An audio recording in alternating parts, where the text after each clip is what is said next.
बहुत पुराने वक्तों की बात है। एक कुम्हार था जो मिट्टी से खूबसूरत प्याले और कूजे बनाता था। उसका एक शागिर्द था जो दिन भर अपने उस्ताद का हाथ बटाता और उससे काम सीखता था।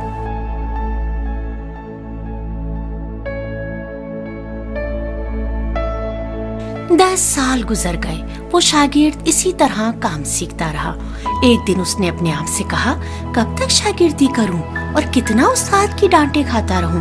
कब तक इसके साथ काम सीखता रहूं? इन 10 सालों में कूजागरी का कौन सा हुनर है जो मुझे नहीं आता? सारी टेक्निक्स तो मैं सीख चुका हूं, अब और क्या बाकी बचा है? बेहतर है अब मैं अपनी दुकान खोल लूं और इसके पास से चला जाऊं। ये सोचकर उसने अपने उस्ताद से बात की। उस्ताद, अब मैं अपना काम शुरू करना चाहता हूँ। उस्ताद बोला, नहीं बेटा, जल्दबाजी मत करो, जल्दी का काम शैतान का होता है। बहरहाल शागिर्द ने दिल में सोचा कि उस्ताद उससे हसद कर रहा है और वो नहीं चाहता कि उसके मुकाबले में कोई नई दुकान खोले। उसने उस्ताद की बात ना मानी और अपने उस्ताद की दुकान के पास ही एक दुकान किराए पर लेकर काम शुरू कर दिया।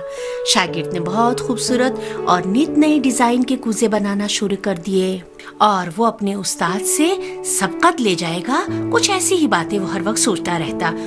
उसकी दुकान पर रश लगना शुरू हो गया और रोजाना उसके कूजों और प्यालों की बड़ी तादाद बिकने लग गई। लेकिन ये क्या, कुछ अरसा गुजरने के बाद ही उसके कूजों और प्यालों पर से रंग उतरना शुरू हो गया और जिन लोगों ने भी उससे कूजे या प्याले खरीदे थे, सब लाकर उसकी दुकान पर उन्होंने वापस कर दिए। शागिर्द परेशानी की हालत में दोबारा अपने उस्ताद के पास पहुंचा ताकि इस माजरा की हकीकत को जान सके कि ग्राहकों ने ऐसा क्यों किया है। उस्ताद बोला, अगर मजीद 10 साल मेरे पास काम करोगे तो मैं इस राज की हकीकत बताऊंगा कि असल माजरा क्या है। शागिर्द ने जितना भी इल्तिमास किया, गिड़गिड़ाया, दरख्वास्त की, लेकिन उस्ताद टस से मस ना हुआ और शागिर्द ने दोबारा अपने उस्ताद के साथ काम करना शुरू कर दिया। 10 साल गुजर गए। शागिर्द काम करता रहा और इस दफा भी उसने बहुत ज्यादा तजुर्बा हासिल किया। एक बार फिर वो अपने उस्ताद के पास गया और अपने उस्ताद से बोला कि मैंने अपना वादा निभाया, अब आप भी अपना वादा निभाएं और मुझे वो राज बताएं कि मेरे बर्तनों पर से रंग क्यों झड़ जाता था।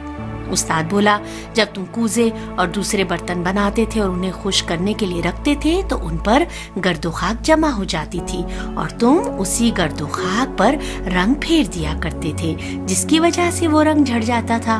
तुम्हें चाहिए था कि रंग करने से पहले तुम इन बर्तनों पर से फूंक मारकर गर्दो खाक उड़ाते ताकि उन पर पुख्ता रंग हो जाता। इसे कहते हैं कूजागर की फूंक में जादू।